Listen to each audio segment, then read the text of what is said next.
Oke, kita bisa mulai. Assalamualaikum warahmatullahi wabarakatuh. Bismillah, hari ini kita bisa bertemu kembali. Walaupun mungkin sejak tadi malam ada perdebatan di jadwal. Ya sebenarnya tidak apa-apa kita musyawarah. Itu buktinya kita ada pertemuan, tidak apa-apa. Tetapi memang ketika jadwal sudah ditetapkan, ya seharusnya tidak bisa berubah. Tetapi mungkin karena ada kegiatan dan sebagainya, kalau memang bisa diubah ya tidak apa-apa, tetapi ya kita agak sulit biasanya karena harus menyesuaikan dengan jadwal yang lainnya. Oke, pada minggu yang lalu kita membahas tentang Pancasila sebagai kedaulatan rakyat dalam perspektif Pancasila. Artinya di situ mengandung maksud bahwa masyarakat atau bangsa Indonesia mempunyai kekuatan, mempunyai sebuah tata nilai kehidupan berbangsa dan negara dalam perspektif Pancasila. Artinya kalau ini diterapkan di dalam kehidupan berbangsa, ya mungkin hanya itu yang bisa kita lakukan terkait dengan rumusan Pancasila yang kita sepakati itu. Tetapi sebenarnya dalam kehidupan kita, saya yakin adik-adik punya prinsip, punya kaidah dalam hidupnya masing-masing. Itu tentu disesuaikan dengan kemampuan dan kapasitas dan keyakinan yang kita bisa lakukan. Oke, itu mungkin inti dari pertemuan yang kemarin. Dan hari ini kita mencoba membahas tentang sebagai wujud tindak lanjut ya. Jadi kalau masyarakat itu sudah memahami, meyakini bahwa rumusan Pancasila atau ideologi Pancasila dan Undang-Undang Dasar 45 ini sebagai landasan atau falsafah dalam kehidupan berbangsa dan bernegara, maka hari ini kita bahas terkait Pancasila sebagai sumber nilai, sumber etika. Jadi paling tidak ini sebagai rujukan, sebagai pijakan kita untuk menafsirkan apa saja yang sudah dirumuskan oleh founder-founder kita, apa maunya. Ya, bukan apa maunya, apa yang kita hendak kita capai. Kalau yang berikutnya bahwa Pancasila sebagai ideologi, filsafat, visi, bisa dikatakan sebagai cita-cita, maka ini harus diwujudkan dalam bentuk-bentuk nilai. Artinya sebagai landasan pijakan dalam perbuatan kehidupan berbangsa dan bernegara. Nah, sebelum kita melangkah lebih jauh, sebenarnya banyak materi-materi baik dari teman-teman mercubuana, ada artikel-artikel yang bisa kita pelajari hari ini sebagai referensi pembahasan kita. Bukan berarti saya ngarang sendiri, walaupun kita juga punya pandangan, cara pandang sendiri, punya perspektif sendiri terkait dengan bagaimana kita mengimplementasikan Pancasila itu sendiri. Ya. Tentunya seperti yang saya sampaikan bahwa setiap manusia pasti punya kapasitas, kemampuan untuk melakukan itu. Nah, efeknya adalah outputnya, kalau bahasa sosialnya itu outputnya adalah kedalaman jiwa seseorang, hati seseorang akan muncul di dhamirnya seseorang, keluar perilaku dan ucapan dan sebagainya. Ya, kayak kemarin ada kata-kata hari ini misalnya, orang yang punya uang akan lebih keras suaranya. Nah, orang yang lebih punya pengetahuan akan lebih punya etika dalam menyampaikan informasi atau apa yang di dalam otaknya.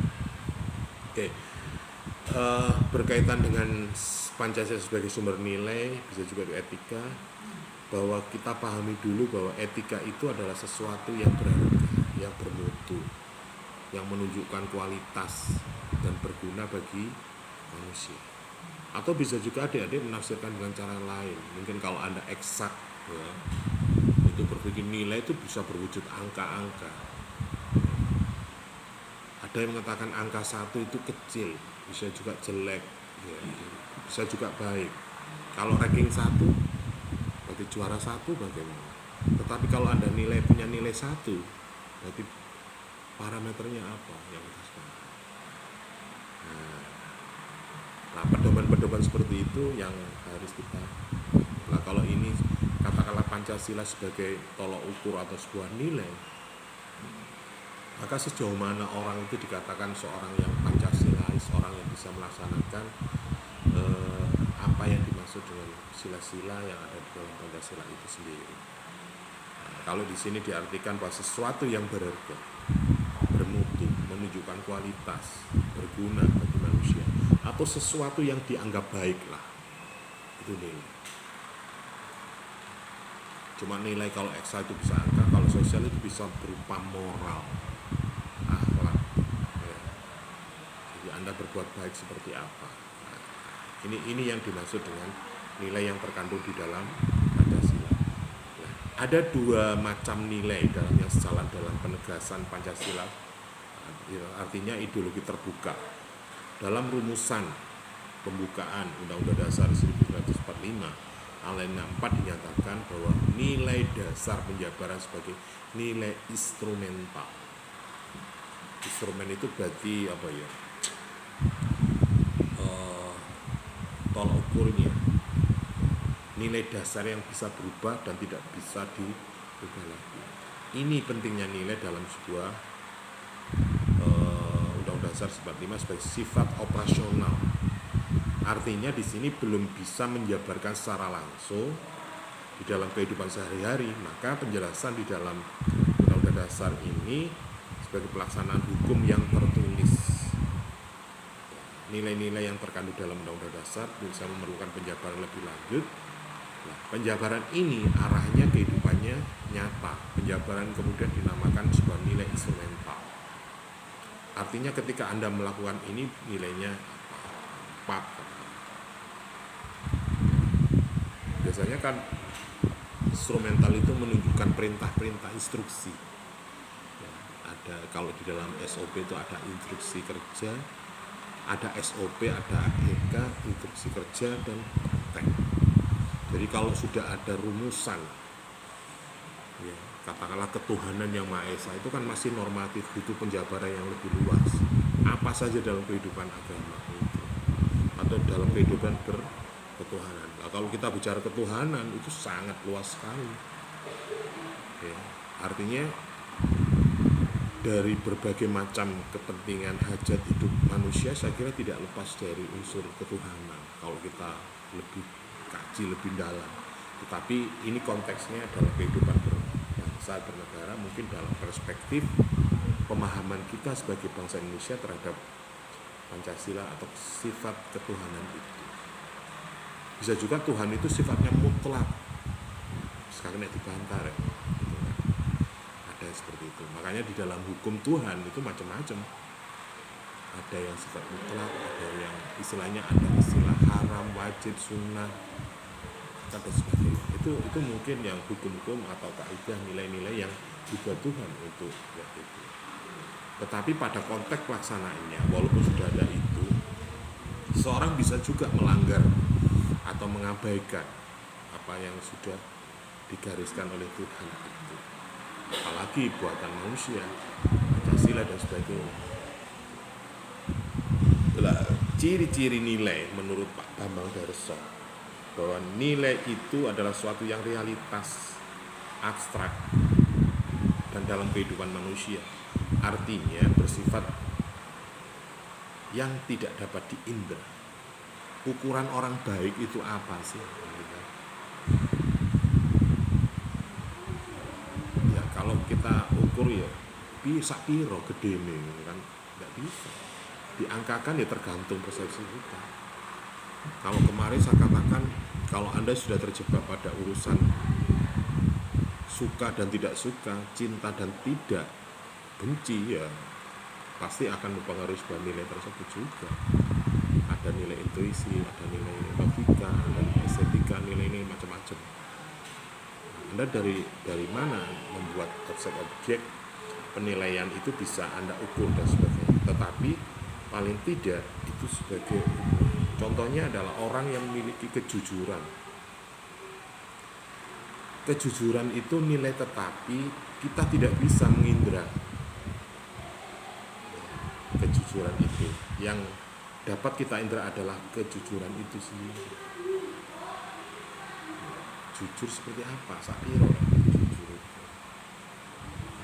Mungkin Anda ucapkan, Anda dengar, oke lah jujur. Anda lihat, jujur. Tetapi Anda tahu nggak, Anda berbuat jujur nggak pada,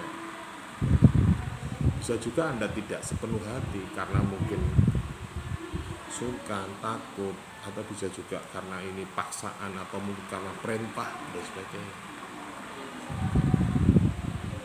Kemudian ada nilai yang bersifat normatif, artinya ada nilai abstrak, ada nilai sifatnya normatif. Nah, nilai yang mengandung harapan, cita-cita, suatu keharusan, sehingga nilai ini mempunyai nilai sifat ideal, das soul, das ya, antara harapan dan kenyataan. Ya, ada kalanya match, simetris, artinya apa ya, antara harapan dan kenyataan itu pas. Ada yang enggak pas gitu. Sama halnya lah, mungkin Inaro tadi oke lah besok jam 9, bisa juga bleset di desa Kemajun, bisa juga rencana kita yang kemarin kita rencanakan nggak jadi. Kita semua berharap memang apa yang kita harapkan segera terwujud sesuai dengan apa yang kita pikirkan, apa yang kita raih atau kita dapatkan, gitu Mas. Tapi untuk mencapai ke sana memang butuh proses. Ada beberapa faktor-faktor yang barangkali itu bisa memenuhi apa yang kita harapkan. Pasti itu orang itu ya siksa orang. Tetapi inilah memang kita diciptakan sebagai makhluk di dunia ini ya untuk menghadapi itu. Dan Nabi Adam itu Hawa bian atau Nabi Adam tidak diturun ke bumi untuk swarga tok wis gak mikir aneh-aneh ngono ya. Karena kita diciptakan, ditakdirkan untuk hidup di bumi. Ya kita harus menghadapi persoalan-persoalan dalam hidup kita untuk mencapai tujuan hidup kita. Coba biar lahir procot Inaro saya nangis 10 detik marun diam. Kalau setengah jam lagi innalillahi selesai kan urusan aneh, nggak ada hak dan kewajiban, selesai. Hak kamu hanya berapa detik tadi. Andai kata terus sampai ini ada terus hak untuk dilindungi, hak untuk diberi makan, hak untuk status keluarga, biologi dan sebagainya. Tapi ngomong negara sudah masuk perlindungan hukum atau belum, atau program-program pemerintah. Makanya sering terjadi ketika orang itu hamil kemudian daftar BPJS, yang dikandung itu belum masuk di dalam cakupan dalam program BPJS. Makanya ketika ibu-ibu yang melahirkan di rumah sakit, kalau dulu ada program jam persal, jalinan persalinan normal atau apa, itu akan ditanggung biayanya oleh negara ya. Tetapi untuk janinnya itu belum tentu dijamin. Makanya ketika ada adik ketika di rumah sakit atau di rumah bersalin, dia kena biaya untuk perawatan si janinnya adik atau bayi. Baru ketika itu sudah diproses, diaktakan, dimasukkan ke akta, baru dia mendapatkan jaminan kesehatan, jaminan pendidikan, jaminan politik dan sebagainya, hak asuh dan sebagainya. Itu implementasi dari kasanah nilai-nilai yang dalam kehidupan negara perlu ada perlindungan atas hajat hidup masyarakat di negara itu sendiri.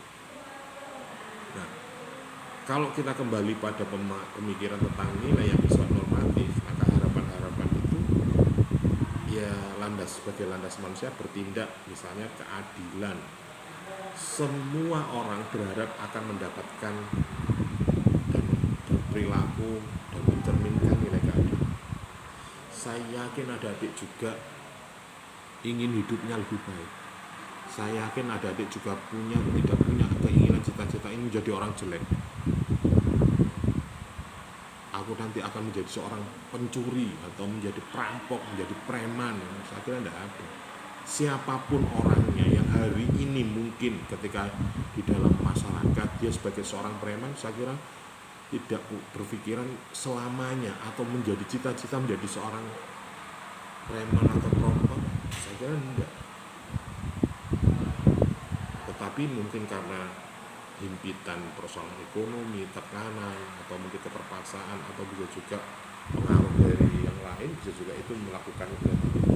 Tapi saya yakin dalam hati kecilnya tidak ada yang ingin berbuat jelek, yang itu secara universal dipahami oleh masyarakat tidak.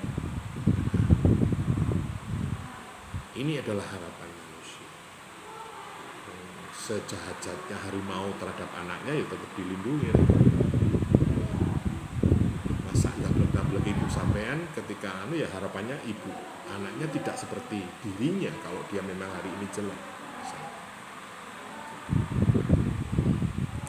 Nah, nilai-nilai inilah yang menjadi faktor. Kemudian ada juga nilai itu berfungsi sebagai daya atau motivator. Artinya di sini manusia bertindak berdasarkan dorongan atau nilai yang diyakini, misalnya nilai ketakwaan. Adanya nilai ini menjadikan sebuah dorongan seseorang untuk meningkatkan derajat ketakwaannya. Takwa itu tidak harus melaksanakan dan meninggalkan, tetapi bagaimana meningkatkan perintah yang lebih atau meningkatkan derajat perintah itu yang menjadi lebih. Jadi kalau meningkatkan derajat tidak hanya di hati, tetapi di ucapan, di mulut, di tindakan itu benar-benar dilaksanakan. Ada kalanya ucapan mungkin bisa juga menahan, tetapi hati kita bisa juga masih berendel atau istilahnya masih belum ikhlas. Ada tahap-tahapan itu kan, ada iman, ihsan, Islam. Begitu saja dalam kehidupan. Jadi harapannya ketika ini menjadi sebuah motivasi, paling enggak yo wong nek apik ku yo dadi ngene Dik, wong nek jujur iku yo uripe mujur kan. Ada istilah seperti itu. Jadi orang sabar itu jembar nek wong Jawa ngarani. Wong ikhlas itu akeh welase. Nah, ngono kan. Orang jujur uripe akan mujur. Aja diwale. Wong sabar dadine wong lebar. Ya wong sabare, kesabaran dadi wong ngono iku. Nah, bisa juga lebar, bisa juga. Ya itu mungkin sesaat kita memang koyok-koyok kewalah rek, koyok-koyoke kita hancur lebur, tetapi secara politik, secara batiniah, secara mungkin kita bisa seperti. Makanya kalau kita hidup dalam politik, kalau saya nggak pernah kalah. Kalau Anda dilawan dengan fisik, militer, maka lawanlah dengan politik. Kalau Anda dilawan, dimusuhi dengan cara politis, lawanlah dengan moral. Tunjukkan bahwa Anda siap kalah, siap menang. Misalnya, kalau Anda dilawan dengan moral, lawanlah dengan akidah. Terakhir itu, jadi menang terus. Ya, misalnya, Anda diintimidasi secara politik dengan kekuatan fisik, militer katakanlah, sehingga hidup Anda terbatas, jaringan Anda terputus. Ya, semua jaringan kita diputus, dihina orang, dikucilkan secara fisik. Tapi lawanlah dengan politik. Nek lawan dengan politik berarti Anda harus mempengaruhi kekuasaan atau melalui orang, melalui kebijakan, melalui peraturan dan sebagainya, sehingga ada tetap. Ketika Anda dilawan dengan politik, konstitusi misalnya, kita undang-undang, ada hukum tumpul ke atas, tajam ke bawah. Nah, ya kita lawan dengan moral. Oke lah, kita mungkin di penjara, tetapi orang akan simpatik, prihatin bahwa Anda yakin Anda tidak bersalah. Nah, ini awakmu digenek diserang mbek moral cek kene, yus dengan akidah ya. Dan akidah berarti yang main itu adalah antar hukum Tuhan. Gusti Allah sing balas. Ya, ketika keadilan di dunia di mana tidak, ya kita menuntut keadilan kemana lagi kalau tidak kepada Tuhan. Nek kepada Tuhan gor-gor dibalik ya wis Gusti sembuh, itu mungkin takdir kan. Nah, kalau dia memang nggak jodohku di dunia ya barangkali nanti di akhirat ketemu saya. Jadi, wis PDKT kok wis dikalahno malah dietrek-etrek kene dinyeki wis iki. Misalnya bisa tapi dekat dengan politik lawan dengan dengan militer ya, di pendekatan dijemput wah wah ini enek mana lawan dengan politik, dekati gurunya, orang tuanya, temannya, tetangganya, selesai. Jika kena lah ya wes, tunjukkan dengan moral, tunjukkan bahwa Anda berusaha berniat baik dan sebagainya, orang akan menilai, oh kok jadi naro akhirnya ya, oke, hasilnya itu. Kok jika kena mana ya Allah, Gusti Allah kan ngersakno itu. Tapi saya Allah, kalau dia memang jodohku, dekatkanlah. Kalau dia bukan, jauhkanlah Gusti. Nah, itu akidah rek bisa ngene. Nek kalau dekat nggak bisa wis sepanjang ya Gusti. Kalau nggak ketemu di dunia di akhirat, nah itu loh. Itu nek rumus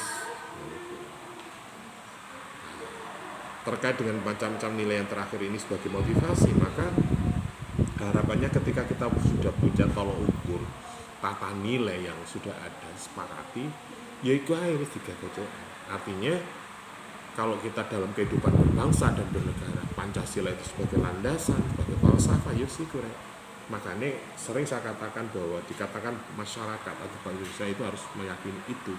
Ketika di dalam Pancasila itu tidak dilaksanakan, berarti dia bukan warga bangsa Indonesia. Atau syarat wajib rukun iman, rukun bangsa Indonesia yo Pancasila. Nah, okay. Maka ketika kita memahami ada jenis-jenis nilai itu, maka ada beberapa macam-macam nilai dari sisi filsafat.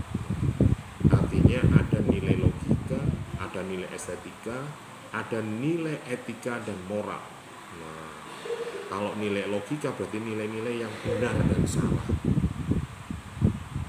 rasional, akal ya. Nah, biasanya matematika yang rasional rek, angka-angka itu yang banyak digunakan. Nah, hari ini kalau Anda berita di media sosial terkait dengan aliran Bali dan sebagainya, itu kan pertarungan antara mitos dan ilmu pengetahuan.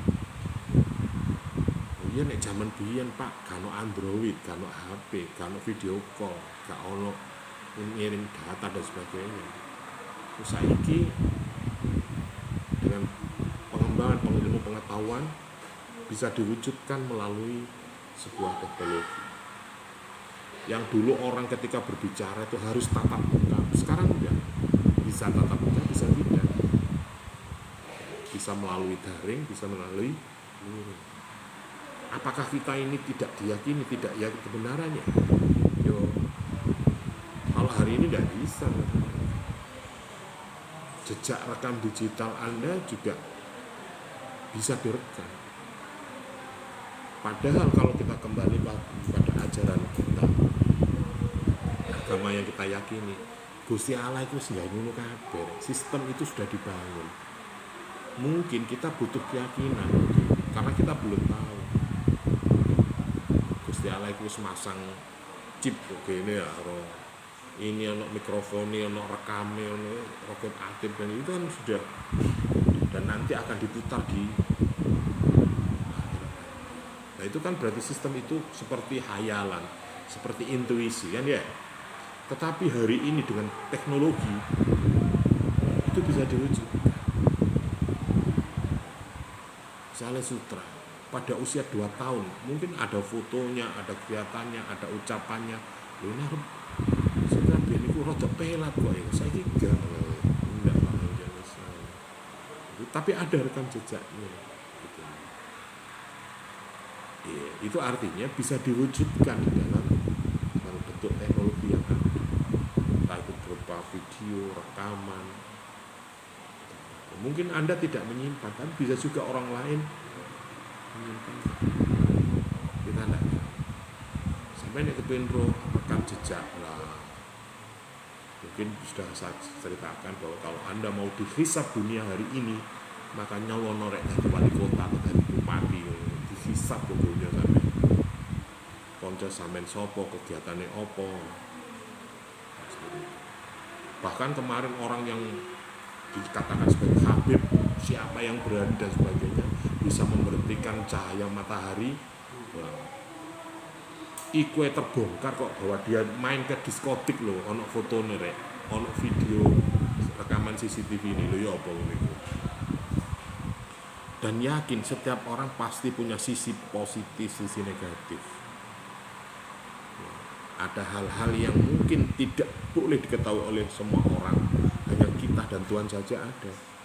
Ada yang boleh diketahui oleh hanya kita, ibu kita, Tuhan. Ngono. Jadi misalnya curhat nang ibu dong. Sengeru ya aku ibu, saya Tuhan. Tapi suatu saat bisa juga kakakmu tahu karena ibumu cerita nang kakakmu. Lah,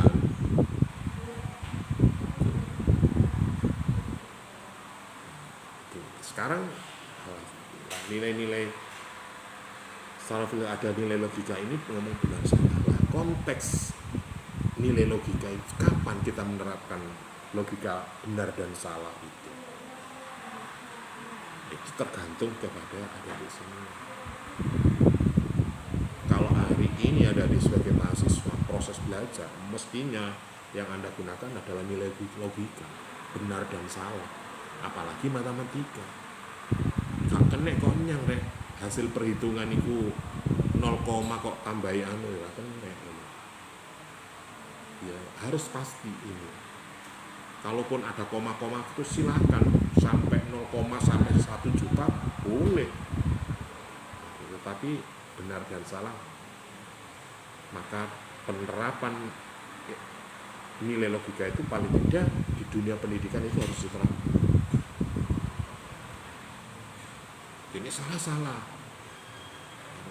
nggak benar-benar. Karena apa? Di dalam proses pendidikan, pembelajaran itu ada evaluasi, bebas nilai. Ketika ada kesalahan, berarti ada proses di mana kesalahannya, kenapa ini bisa salah,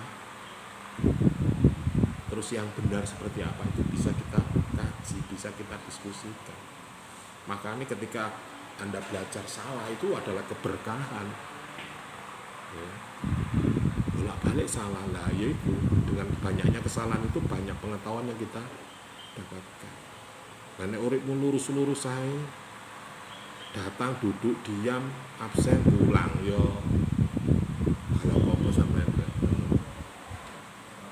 ya. Ada dosennya mendengarkan, ada pertanyaan, belum ada Pak, ya sudah. Ya ojo dianggap Anda sudah tahu. Padahal di pikiran Anda bisa juga Anda menolak dengan apa yang saya sampaikan. Mungkin karena referensi yang Anda baca. Loh Pak, menurut buku ini kok begini keterangannya. Menurut Bapak ini kok begini. Tapi menurut saya seperti inilah. Bapak menjelaskan seperti ini. Boleh itu sebenarnya. Karena ini proses belajar.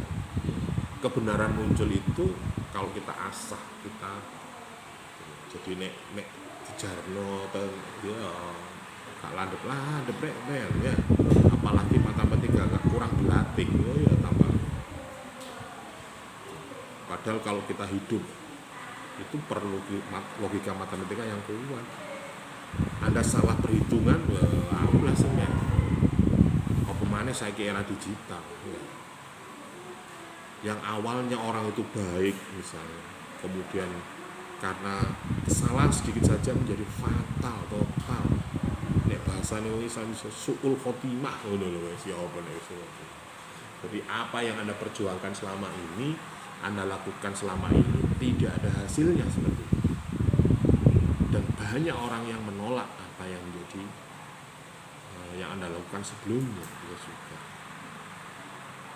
Nilai benar dan salah itu harus tepat kapan kita harus melakukan. Ya tidak semua harus secara logika. ono asing kena di logika. Ada yang tidak. Artinya ketika ngomong kebenaran, ada yang harus diwujudkan dalam konteks ilmiah, pengetahuan dan sebagainya ada. Ada yang tidak, wis cukup iya wis memang itu tidak benar. Saya yakin siapapun juga akan mengatakan tidak benar. Misalnya mencuri, maling, ya wis umumnya wis apapun ya itu. Kalaupun ada yang mengatakan 20% yang benar, mungkin yang 80% tidak benar. Itu kalau dikategorikan ya tetap menang 90, artinya bahwa maling, pencuri itu tidak. Tapi kalau mencuri hatinya bagaimana? Nah, iki sehingga raya yang 20% tadi. Mencuri perhatian, mencuri ilmu oleh enggak? Makanya dulu itu sampai ketika zaman saya kuliah meminjam buku itu wajib mengembalikan makruh. Ya apa ini? Bahkan sunnah gitu loh. Ya apa itu warna? Minjam wajib. Tapi mengembalikan kok itu apa lah. Itu jahatnya gini. Jadi nang perpustakaan dibatasi bawa 2 buku. Ya gak cukup. Ya 5 mosok. Ya bukunya dilebokno sih kas kaki. Iya. Nek kadang yang ngono. Jadi minjam wajib. Mengembalikan yang makruh. Wah, ya apa ya. Kemudian ada nilai estetika atau nilai indah dan tidak. Saya yakin indera kita punya kemampuan untuk mengestetikakan, baik di indera penglihatan, pendengaran, rasa, peraba. Saya kira punya itu. Mungkin ketika Anda pegang tembok ini, wah halus ya, iya. Halusnya tembok bagaimana? Ya itulah. Mungkin akan. Kalau halusnya pipi gimana? Ya.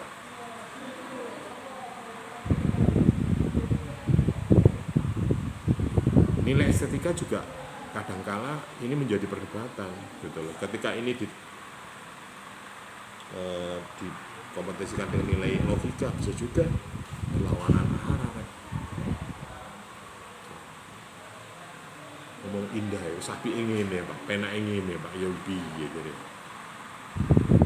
Terkadang orang itu mengatakan ini indah, tapi bagi kita tidak ada. Sama halnya pekerja seni atau pecinta seni lah. Ya. Ada yang suka batu akik. Bagi mereka yang senang bisa memperhatikan nilai-nilai indahannya, yo bisa juga itu lebih mahal. Ya, bisa juga lebih benda-benda yang lainnya, tetapi ada juga yang mengalah wong ngene gitu. Kayak tanaman bonsai gitu kan, bagi mereka kerja seni yo mahal ya. Bisa juga itu sesuatu yang mana gitu.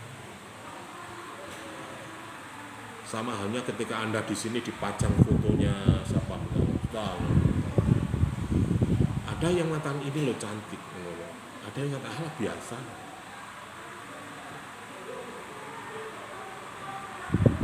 Ada yang nilai terakhirnya etika dan moral ini adalah nilai baik buruk. Moral itu ya pasti ada. Jadi untuk mengatakan baik dan buruk, saya kira ya sebenarnya ada, tetapi kadang kita juga nggak berani mengatakan itu buruk. Ya mungkin menjaga perasaan, atau bisa juga karena etika kita ini forumnya bagaimana, kapan waktunya kurang tepat untuk mengatakan itu. Ya juga Anda tidak mengatakan itu baik, atau bisa juga buruk. Misalnya saiki zamane wong DKI rek buwan ya disuguhi dawet. Nah, era sekarang itu nek kemanisan yo wah iki gak ngerti usume dawet ya. Iki dawet tah Kula mau manis kan itu. Ngomong ya anak ibu-ibu mana yang ini ya. Dawet Masya Allah. Manis pol.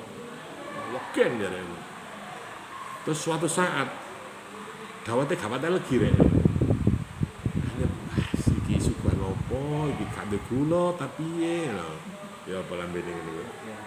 Ayo, sampe nek punya hajatan, api elek mesti dicacah. Nek kelegen ya dilokno, kemanisan ya dilokno. Apa jenenge? Kasinan ya dilokno, kurang asin ya dibalas. Nah, maka di sini ketika diklarifikasi di atas dapat memberikan contoh kehidupan jika seseorang siswa atau mahasiswa bertanya benar secara logika apabila keliru menjawab. Dan misalnya kuliah ini dinilai secara estetika ya akhirnya kayak sampean ini kuliah ke pantes-pantesan ya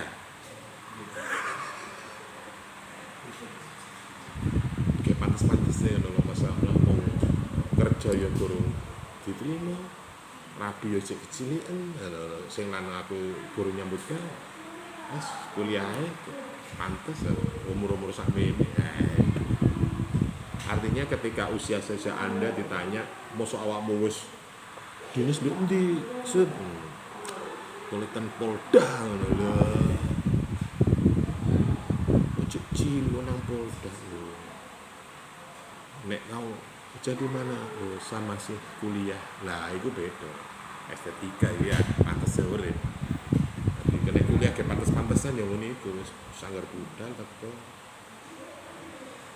aku nek ngomong estetika, nek ngomong benar salah, yo harus Pak, nuntut ilmu itu wajib.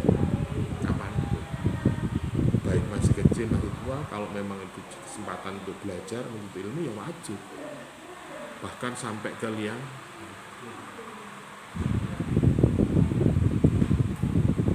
Tapi nek dinilai secara moral apa jenis estetik apa baik buruk.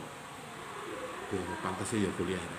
Ya kapan keselare mosok arek ngono kok mlebu nang ngene matematika mestine yo nang PAI atau nang sastra ya mbok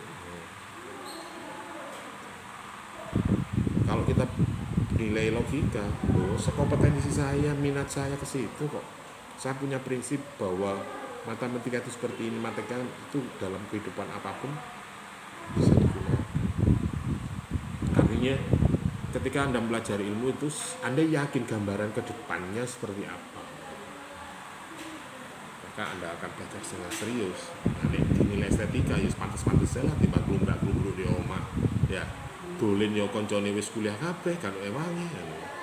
Anda ngerasa enggak semakin besar teman Anda semakin sedikit? Apalagi dengan media sosial sekarang. Kalau dulu zaman saya belum banyak Android HP, mungkin semakin ke atas, pendidikan kita semakin ke atas, semakin banyak teman kita. Karena apa? Mungkin SD, TK sak tanggane dhewe. Ya, kawannya ada atau TK, masa TK katene numpak bis Seneren Transjawa ya ilang ya. Wong saiki sekolah TK jalan kaki gak berani. Paling diantarkan orang tua. Ditunggoni bisa, ya. Itu berarti kan tetangga-tangganya artinya temannya selingkungan SD baru sedusun, tingkat dusun, tingkat desa SMP wis mulai tingkat kecamatan, antar kecamatan teman kita tapi hari ini kena zona, balik ke SD mana ya apa nguniku kena zonasi ya, kalau dulu zaman saya kan saya di MTSN itu punya teman di Trawas, punya teman di Ndawar, punya teman di Bodosari. Dan saya ini reuni ya mumet satu kabupaten bahkan luar kota. Dan saya ini kena zonasi, ya wis melupek ae kok ya tau kok kita. Radius 2 kilo dari 3 kilo dari sekolah itu. SMA juga seperti itu. Ya, seharusnya kan kalau logika seperti itu SMP itu sudah levelnya kecamatan, antar desa di kecamatan. SMA antar kecamatan di kabupaten. Kuliah itu mestinya koncone wis antar kabupaten, antar provinsi nih kadang saja. Mana sampean gue pondok pesantren. Kak saya dulu kuliah walaupun di kota kecil di Jombang, tetapi teman saya ada yang dari Malaysia ada, dari Indonesia ada, dari Ambon ada, dari Jakarta ada. Ya karena dia mondok di situ, kuliahnya di situ. Ada dari Gresik, ada dari Jabar dan sebagainya. Nah saiki ya waktu kuliah nang ngene kanca sapa? Banyak Pak, iya. Tetapi sekarang sudah diwujudkan dalam media sosial. Tanpa Anda harus bertemu, teman saya banyak Pak, dari luar negeri juga ada, dan ini buktinya nomor kontak WA saya sudah hampir 2000 Pak. Grup saya itu ada 100 grup. Iku akun siji, nah aku situ nomor situ lah ini. Jangan dikira orang India nggak sampai sini, gitu loh. Jadi para hacker saja banyak orang dari India. Kemarin ada teman dari sistem informasinya di hack Wolfire atau apa dari India. Loh, tetapi secara fisik bisa nggak secara umum dikatakan itu sebagai teman? Ya teman di dunia maya Pak, di dunia digital Pak. Tetapi bagaimana kualitasnya? Ya sajane gak jauh beda sih Pak. Sekarang saja transaksi apapun bisa secara virtual, bisa secara digital. Kecepatan informasi, kecepatan untuk komunikasi saya kira. Coba saiki misalnya, hari ini terjadi kecelakaan, adu banteng di Jalan Bypass Kenanten. Itu tidak menunggu jam-jaman Pak. Menit per menit langsung share seluruh omane pas liwat di foto. Ya Allah, foto terus gelem aku media sosial. Ora kabeh cepet. Ini zaman sekarang seperti itu. Nah, hal-hal yang seperti inilah yang mempengaruhi kehidupan kita di bermasyarakat dan bangsa. Nah, tantangan ke depan mungkin bersifat revitalisasi terkait dengan Pancasila ini juga suatu keharusan yang mungkin adik-adik dulu di pondok atau harus anti lah dengan teknologi.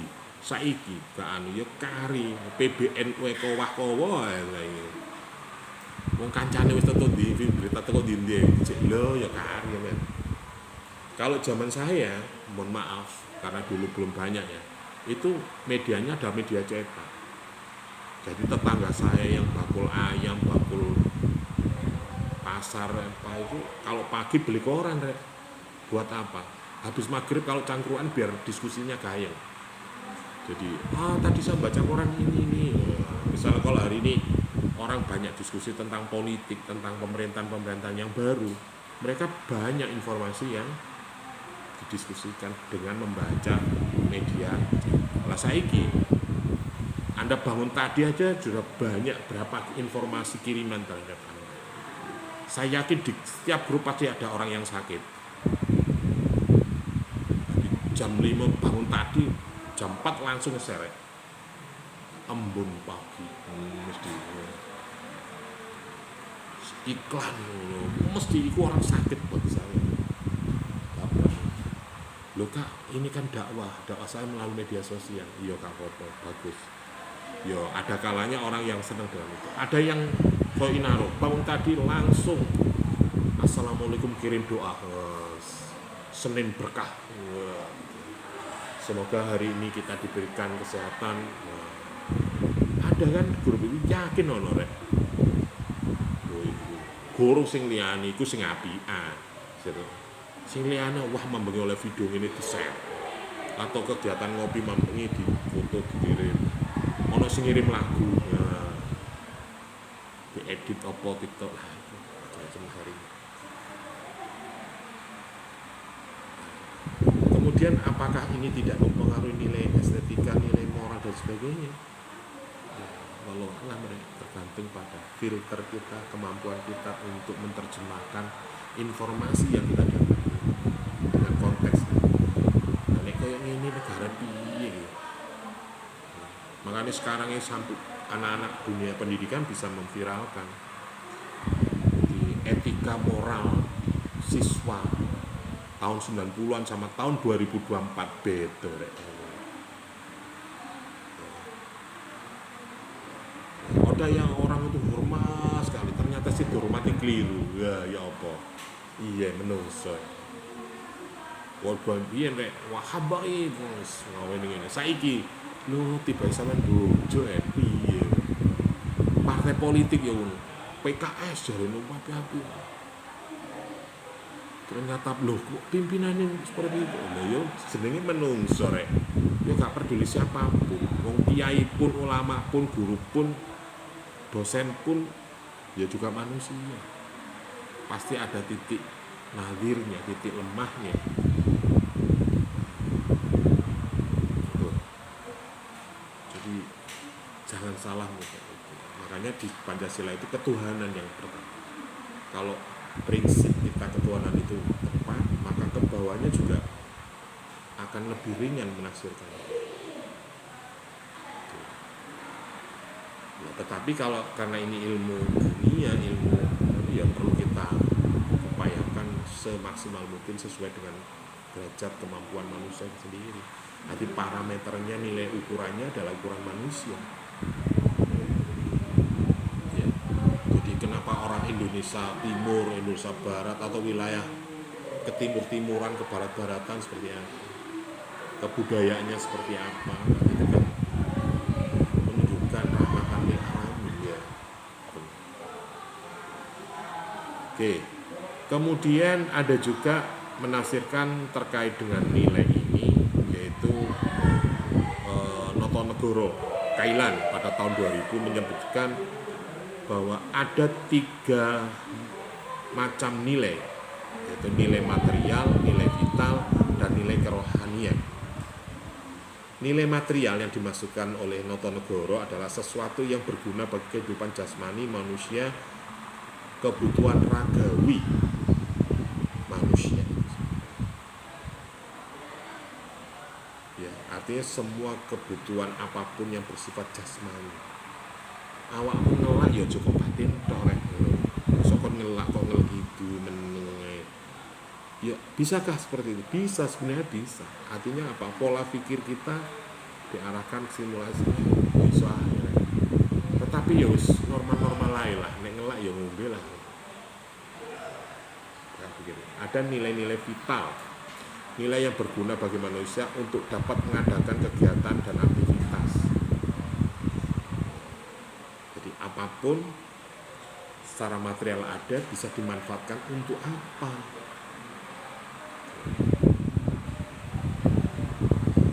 Kemudian ada nilai kerohanian. Segala sesuatu yang berguna bagi rohani adalah meliputi nilai kebenaran yang bersumber pada akal. Wong itu yo kena rek. Kalau nilai logika, nilai material itu kan bisa diindra, penginderaan. Nek ngomong panca indera yo kena diraba, kena dipegang, kena dilihat, kena diambu, kena. Nah, itu berarti materialnya. Apa itu terserah. Ada nilai keindahan atau nilai estetis yang bersumber pada unsur perasaan atau emosi manusia. Jadi antara benci dan cinta. Nah, karena logika kita tidak masuk rek. Tetapi batin kita beda gitu loh. Nah, yang apa ini ya Riku? Kok ketika berteman dengan dia damai gitu. Padahal ya nguyus ngono ae gitu. Emosi kita yang berbicara, perasaan kita yang berbicara, naluri kita. Ada kalanya sebenarnya sabok benci sama itu, cuma gak tego nek arek iku ya susah ngono lho. Sajane benci rek kelas ngono. Tetapi sakno rek ane bocah nuntun ket pacing yang di kampus misalnya. Mosok ya dijarno. Kapok ngono, jowo ora kono ngono. Ya gak apa-apa sih nek kadang. Mangkane ta lah ojo nyek-nyek kancane. Masih pedamu Vario aku Grand yo. Mau Vario ya iso bocor ngono. Kok kapok-kapok ngono kuwi embo. Ya ora. Paling ndak ya berhenti lah. Minimal itu. Iya, ya apa iki penake. Terus gak sampe dhisik Mbak.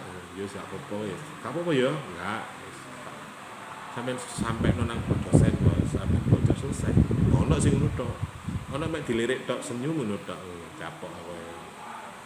Hei, lho Mas, kenapa? Wis buang bener. Ya wis Kak, terus. Macam-macam. Nah, nilai estetis kembali lagi ke nilai estetis, nilai keindahan dan sebagainya. Sama halnya ketika Anda berpikir bahwa misalnya ada seorang perempuan yang pakaiannya tidak seperti kalian. Jadi konco kuliah wis gak pakai hijab rek. Pakaiane ngono iku lah. Nek sampean ingat kenapa sampean kepakaian itu lah, so nek pakai ngono gak pede piye. Atau mungkin ada lukisan gambar foto di bangku atau di tas atau apa yang mungkin wanita cantik atau lho piye to Mas? Sampean gambare orang bugil seperti ini. Loh, saya kan melihatnya bukan dari sisi nilai logika dan moral, tetapi nilai estetis.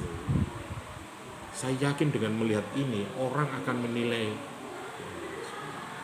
Makanya banyak karya seni, puncak karya seni seseorang. Biasanya gambar seperti itu. Banyak temuan-temuan purbakala itu yang ya wis model-model seperti itu. Oke. Nah, sekarang bagaimana pemahaman ini, kita tadi berbicara tentang nilai dan kalau nilai-nilai itu kita praktekkan sebagai nilai-nilai kehidupan berbangsa bernegara khusus Pancasila.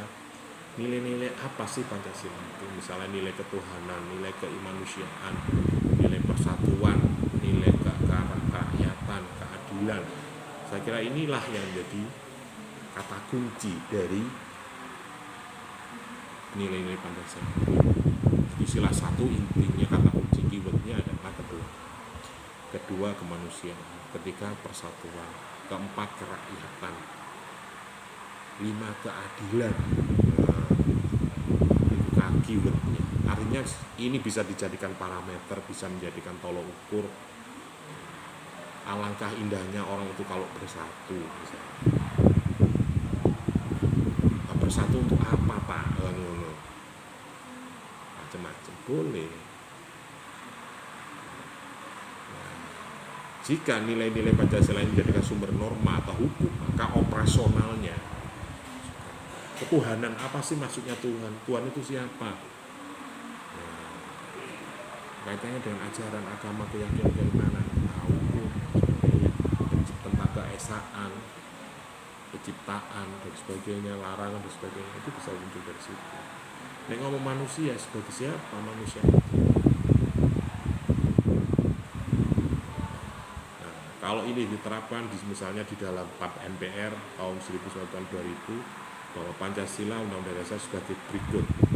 Undang-Undang Dasar 45. Ini hierarki. Artinya penjabaran dari nilai Pancasila itu dijabarkan dalam bentuk tertulis berupa aturan, hukum, wujudnya adalah Undang-Undang Dasar 45. Ketetapan MPR, undang-undang, perpu, peraturan pengganti presiden, peraturan pemerintah, keputusan presiden, peraturan daerah, ada peraturan menteri, ada peraturan desa, perdes. Itu yang paling sampai peraturan RT. Contohnya apa? Misal di RT, pengamen gratis, pemulung gratis, Ono aturan RT ya. Ono aturan negara. Nek ono aturan negara jelas nek ono wong ngamen cekel polisi rek. Atau orang yang ngamen ya ada Pak di perempatan. Ya, mungkin ada peraturan daerah sehingga pemulung atau mungkin bisa juga pekerja seni yang di terminal atau di perempatan itu ya bisa ditangkap oleh penegak hukum.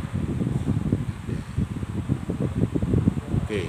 Kemudian Pancasila bisa menjadi sumber norma etik. Upaya ini mewujudkan Pancasila sebagai nilai dengan menjadikan nilai dasar Pancasila sebagai pembentukan norma etik kehidupan bermasyarakat. Ya, wis kalau malah intinya ada etika sosial. Ini kalau dijabarkan ngomong etika Pancasila itu macam-macam. Nanti semua ada etik menurut. Etika politik, ono tah etika matematika. Ada nggak pelajaran etika berpolitik, etika matematika, etika profesi? Nah, ada. Kalau di prodi saya ada etika pemerintahan. Jadi ada etika politik dan etika orang itu ada tolok ukurnya, ada apa ya azasnya. Matematika saya kira ya banyak malah kayak jane ya kode etiknya. Jadi kalau kita sambungkan ke, jadi saya kira semua mengandung kaidah, mengandung sebuah aturan. Jangankan matematika tanpa aturannya ada jelas, karena membutuhkan perhitungan dan kepastian. Ada etika keilmuan dan disiplin kehidupan loh, macam-macam. Jadi kalau Anda belajar etika saya kira banyak sekali. Nah, kesimpulannya bahwa nilai itu berharga, bermutu dan berguna bagi manusia. Ini berarti sesuatu yang berharga, berguna bagi kehidupan manusia. Jadi ini awam angen-angen iki api tapi gak anu manfaatnya gitu. Wes, saya tanya misalnya, kenapa sih kamu mengingat kucing misalnya, wes nilainya apa? Estetika pak, lucu pak. Terus nilai ekonominya apa? Ya tambah pengeluaran pak. Etika moral, wah nek ada kucing simbol kemalasan ya pak. Wah kucing itu simbol ketuhanan pak. Jadi kok iso? Dia akan taat dan manut pada orang yang memberinya. Itu filsafat kajian yang bisa saya ambil hikmahnya dari kucing. Dari kucing itu mau manut kanggo nang tuane rek. Kon tuwa nang kucing sing nggawa gepuk ngono mesti tambah nyingkir, tapi nek kucing biasa kok kayak mam kayak apa. Sampeyan keteko langsung moro. Bahkan ngetut terus sampean nang jeding nang mau tonton baru.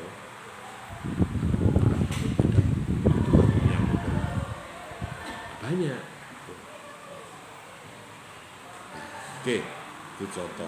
Nah, Pancasila memiliki ciri-ciri sifat yang diantaranya nilai sesuatu realitas abstrak di mana kehidupan manusia, nilai-nilai sifat normatif, nilai yang berfungsi gerak, daya, dan dorongan.